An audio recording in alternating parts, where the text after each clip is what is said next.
What's going on, everybody? JR from JrZ CarZ, and today we're going to be replacing the swaybar end links on this 2007 Ford Edge. So stay tuned, and I'll show you how to get it done.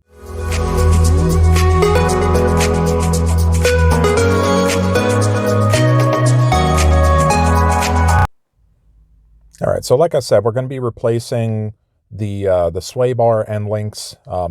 People call them different things: sway bar end links, stabilizer bar end links, whatever you want to call them. We're replacing them. We're noticing some noise going over bumps, and when you make turns, you'll hear, if you're making a right-hand turn, you'll hear a clunk on the left-hand side of the car, and vice versa, things like that.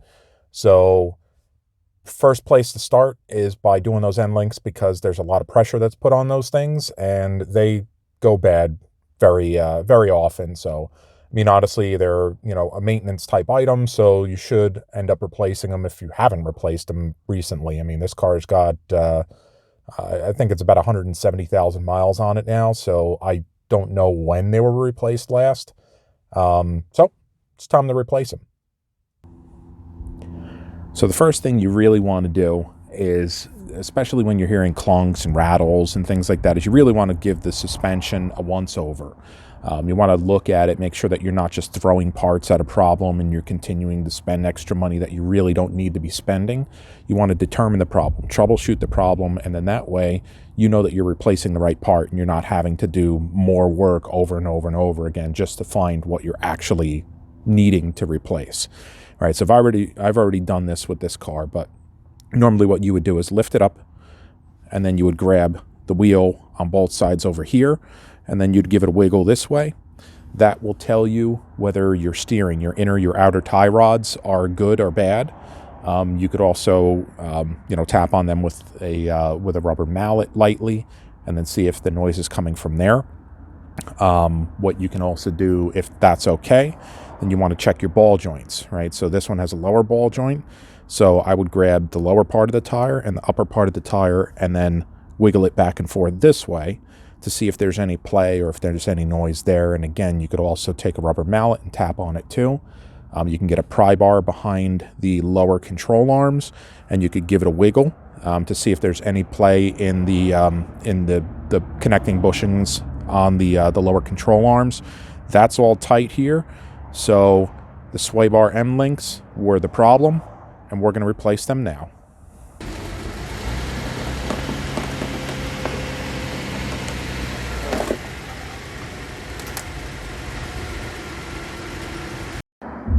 So one of the best things about this repair on this car is that you don't even need to take the tires off. There's a lot of cars where you got to take the tires off because you just don't have the space to work. That right there is what we're getting at. So you have the nut that's on the top, you have the nut that's on the bottom, and that end link is going to come out. So let's get some penetrating oil on it. Let's see if we can get that off of there. Alrighty, so let me show you this here first while that's soaking. So this is the replacement end link that I have there, right? And what you saw on the top, obviously this is what's coming through. And what you have is you have this little nut that's here on the end. You can see that. That would be where you would want to put a wrench on that when you're trying to loosen this nut up, because 9 times out of 10 what's going to happen is this is basically just going to spin the entire shaft when you try to take it out. Most times they're rusted on there. That's how things go. So if you get a wrench on here, that's great. If you have one that doesn't have this in there, getting a decent pair of vice grips and getting that clamped down on there would also work too. All right, so unluckily for us, we did not have the ones that have the nut on them. So as you can see here, that's how I have the vice grips set on the other side. And I was able to get the nut off fairly easily, having that on there so that shaft wasn't spinning. So now we'll do the same thing for the top, and then we'll pull that old one out. Okay, so now that that's out of there, you can kind of see here, this side really wasn't that bad. It is a little tight, it's still pretty good, and that was on the upper side. The lower side was the problem. This one just got a ton of play in it. I mean, I could twist it. There's in and out movement on it. So this is definitely part of the clunking that I'm hearing. And this was just on the driver's side. I'm going to do the passenger side. We're going to get those two complete, and then we'll work on the back side. Okay, so here we are a couple days later. I had some things pop up that I had to take care of, and on top of it, I was having a hell of a time trying to get the bolt out of the lower side of the Endlink on the passenger side. So there comes a time where you just have to give up the goose and say, you know what, we're going to plan B. So on this, I actually did end up, I just ended up taking the tire off. Took the tire off. I was able to hit it with a propane torch, heat up that bolt till it was almost cherry red. And then I had to turn the wheel to the passenger side all the way just to get the caliper, just to get enough clearance so the caliper wasn't in the way. And I was able to break it free. So with that being said, now this side is done. So both driver and passenger side are done on the front. I'm going to work on the back. That should be cake.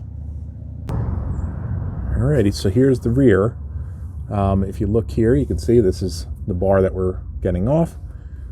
This is a 15 millimeter bolt. I've already got this soaking, and then on the opposite side of the arm in the back here, I have this side also soaking with some penetrating oil.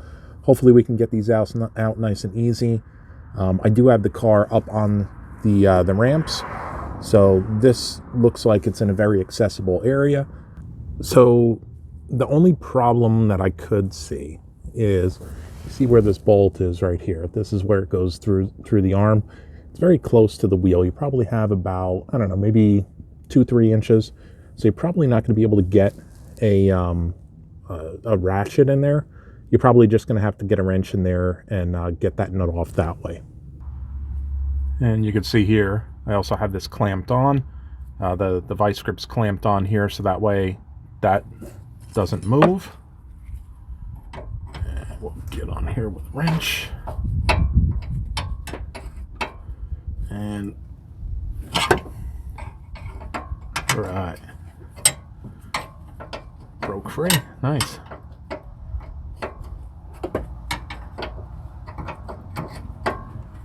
All right, so I need 2 hands for this, so I'll hold this, I'll get this nut off, and then we'll get down to this lower one here.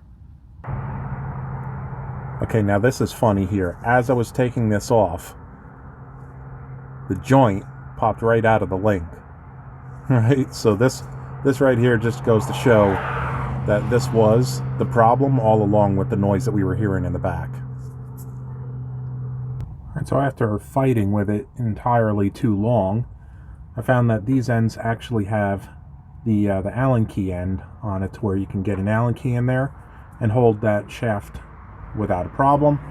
And then you just get a wrench on it, you hold one end, and you loosen the other end. So I'm going to do that now, get this done, and then move on to the other side. All right, so there's 2 things that you have to remember when you put this back together.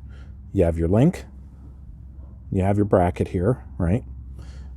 You have to make sure that this goes back on like this, because this is going to protect the boot on the lower side when you put it back in. This tab, it should go in this orientation. And the other thing to remember on the passenger side is that this is your emergency brake, or your parking brake. I know some people have given me a hard time about saying emergency brake versus parking brake, but this needs to, your link needs to go in here, and then it will go back through the body once I find the hole there. It'll go through the body like that. Okay. The link sandwiches the bracket for the parking brake, and then that will go on, and then you put the link in the bottom here with this, and it goes back in, and then everything can get tightened back up again. All right, and that's what it looks like when it's all back together. I hope this helped you out to show you what it's like to change the sway arm end links on a Ford Edge or Lincoln MKX. If it did, do me a favor, smash that like button, drop your comments down below, and consider subscribing to the channel. I hope everybody's staying safe, and I'll catch you guys in the next video.